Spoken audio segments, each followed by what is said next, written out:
Hello and welcome to the Two Dyspraxics, episode 12. I'm Matthew Munson. And I'm Barbara Neill. And today we're going to be talking about the positive aspects of having dyspraxia or being dyspraxic.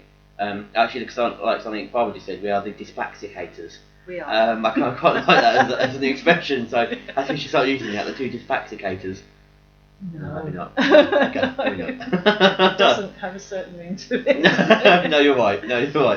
So anyway, there's a lot kind of said in the media and various organisations about obviously identifying the symptoms of dyspraxia, and obviously how people with dyspraxia can be affected by it. You know, you can't grip a pen, or you can't ride a bike, or whatever. It takes you longer to learn those things.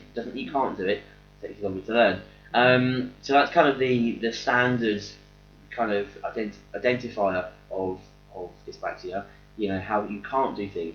But actually, there's a lot that you can do. I think there's a tendency to focus on the difficulties and the negative aspects, Yeah. and rather than just look at the positives, because people who have dyspraxia tend to have certain strengths which are either glossed over or overlooked completely. You know, and it's all about, oh well, I can't do this and I can't do that, and he'll never amount to anything because he can't manage to do it. You know, it's pretty negative, and you know, can have quite a flattening effect. Well, I don't know about you, but especially just going off topic of society, but when I was at school, and I know Barbara, you said the same thing previously as well. I didn't have my label at school. I didn't find out I was dyspraxic until I was 15. I didn't get my statement until I was 30. I'm 32 now. So I think certainly for me, and Barbara, forgive me if I'm speaking for you as well. Sure. From that point of view, I went through my entire school life without knowing I was dyspraxic. And yes, it was tough at times, and yes, it was difficult. I can't deny that. But also, I learned how to forge my own path as a result. I realised that I learned in a certain way, which was sometimes different to my peers. So I was able to adapt. I felt, thankfully, confident enough to start adapting my learning style to think, right, how can I learn? I know not everyone feels confident doing that, but hopefully, by building up confidence in children and adults, that actually people's perspectives on dyspraxia can change. You think, well, okay, I can't do that, but I can do it this way instead. So that's a big thing. For me, that's a big thing. It's not saying that you can't do something. Okay, you can't do it perhaps so many peer, but you can still do it. You know, and I think kind of that tenacity and that dedication is one thing that's quite positive about being dyspraxic.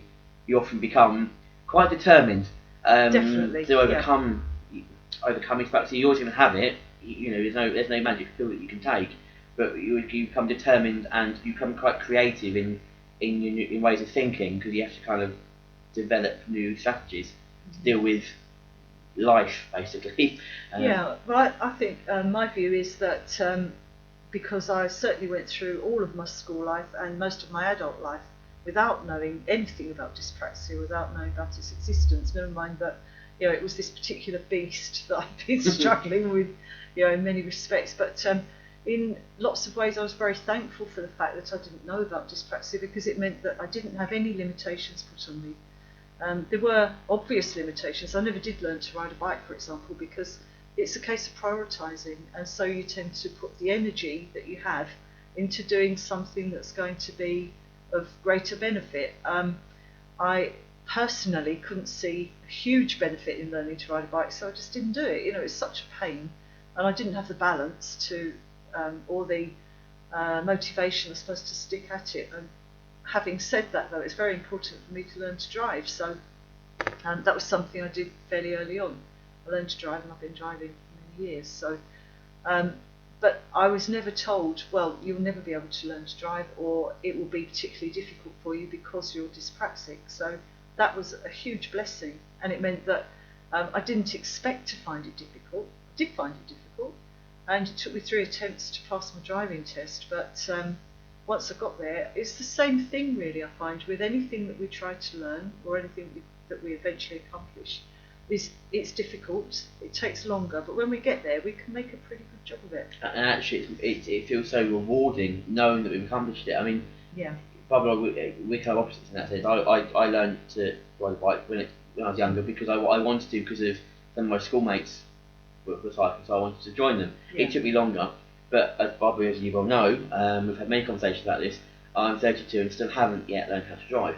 Although I have as of August 2013, that is the right year, isn't it? Yeah. I have to check that. God, that's awful.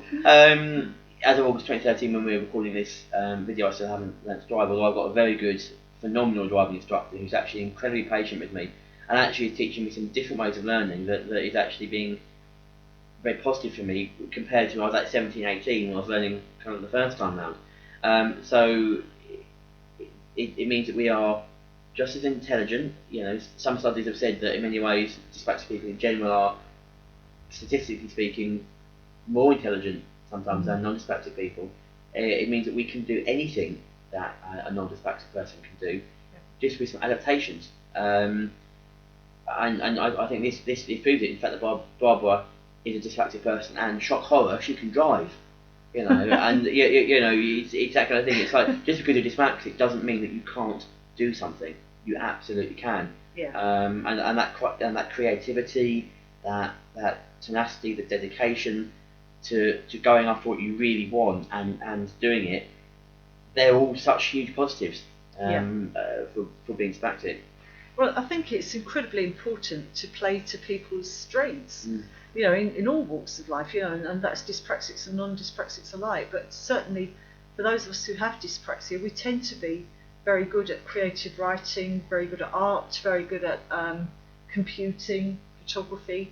So play to it. You know, if there's something that you are naturally good at, what's wrong with just pursuing that and going for it and just praising that, you know, celebrating that rather, because rather than keep going over and over trying to accomplish something that is just too difficult, you're not particularly worried about it anyway. It doesn't matter. No. Yeah, we've got strengths as well as weaknesses, and it's interesting playing to that. Coming across quite a few people in the dyspraxic groups that we're part of and participate in, and the amount of artistically creative dyspraxic people out there, it's more than just a fluke, as far as I'm concerned. There's something statistically in this that dyspraxic people generally have got, I'm sure, are more natural, perhaps more naturally creative, naturally artistic, perhaps in a way. You know, I can quote us two writers and photographers and whatever between us. Yeah. We've got young Tom that I can mention, who is doing some poetry and writing. Yeah. Joe, who we know. Her cards It's just phenomenal, just the creative craft work and so on. And that's kind of the fine work that someone like Joe would do, which proves that just because she's dyspraxic and she's fine motor skills are more difficult, well, she can still do it. You know, because she wants to, because she has a natural love for it. Yeah. You know, and those are just two other examples that I just heard the best names I could think of. I speak to on Facebook. So you know, this creative energy that comes out. You know, it's what people enjoy. Indeed, and another way that can manifest itself is in the ability to, and I hate this cliche really, but think outside the box. Yeah, problem solving. Well, almost management speak there, Barbara. Wasn't it? Yeah, I was quite impressed with myself. But I mean, looking at things from different angles and seeing things in different ways. I mean, it's what we do naturally anyway. Yeah. So that's why we tend to be very good at problem solving in ways that aren't considered the norm. Because it's the way we think. You know, we tend to think, or well, I'm certainly speaking for myself here, I tend to think in a very complicated way. So where somebody might see a solution just down there, right ahead of them, and I'll sort of think my way around it. You know, it's more like this wiggly line, and then I'll arrive at that. So that's so much. Yeah, I do exactly the same. Yeah, I suspect that we're probably all the same in that respect, actually. And but that does mean that if there's a problem that needs to be solved that you can't just go straight to the solution, then we're more likely to be able to do it than somebody who is neurotypical. And actually find it probably easier. Definitely, yeah. In many ways to do. And I think that's. I always find that a frustrating thing when you come across a person or organisation that comes out and says, actually, do you know what, this is your symptom. This is how you can identify dyspraxia. Well, lovely, but what does that mean? You know, what's the good stuff that comes out of that? You know. Another way of identifying somebody who is dyspraxic is that they are quite likely to be a natural leader and seeing the bigger picture and very, very good in management positions. So it's not really just a case of helping the poor dyspraxic to fill boxes in a way that's efficient, because that's not that there's anything wrong with filling boxes, I hasten to add, because everybody who is involved in any sort of process is important. Everyone's as important as everybody else, but Generally speaking, dyspraxics are much better at seeing the bigger picture. So it means that in positions of management, people, with people skills, we tend to be very good. We tend to have empathy because a lot of us have been through difficult times, trying to fit into, conforming into something that isn't built for us, like the education system, and we've been through that, we've experienced that. So it means that we can turn that to our advantage and be very good at working with teams of people. I know it's something I've certainly been sort of had a go at in the past. Very true, very true. I think a lot of people, I expect people will be actually quite surprised, if they've been told, well, we can't do that, or don't bother doing that, but actually then gave it a go and got some support and training through it. Yeah. I think actually they would probably be quite pleasantly surprised at how easily they find it, how easily they can do it. And that does always annoy me when people think, can't do that. Well, yeah, you probably can. Just try it. Can. And if you need some support, there's organisations out there, like the Two Dyspraxics, indeed, that will help you through that. So if it's something you think, well, actually, do you know what, this has struck a chord and perhaps I can do something, well, drop us an email. Yeah. Let's have a chat. Let's see if there's somewhere we can give you some tips and some guidance. Because there's a lot of positive stuff out there about dyspraxia. Don't think it's all doom and gloom, because it really isn't. There's more you can do than you may even think.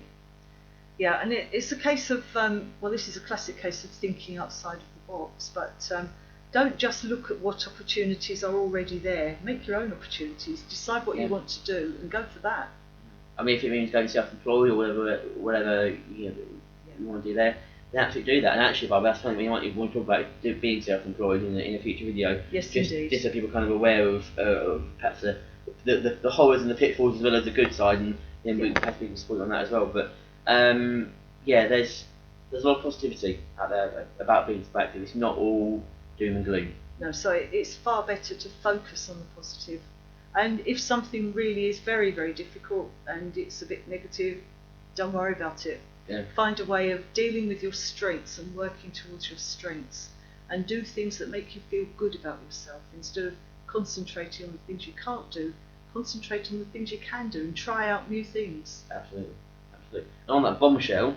It is a bombshell. That bombshell. My goodness. My goodness. Dyspraxics can do positive things. Of course we can. We can do anything. I genuinely mean that. Yeah. I mean that. But on that note, the light is fading fast, Barbara. It is. I think. Yes, the witching hour approaches. I was to make a sarcastic comment in it, but I thought, no, I won't. No, don't. I won't. Anyway, thank you for watching. Do get in contact if you've got any thoughts or comments about that. The box below, or on Facebook or Twitter, or send us a private message if you want to keep it between us, and that's absolutely fine. Yeah, but we'd love to hear from you anyway. And we'll speak to you again soon. Indeed. Bye.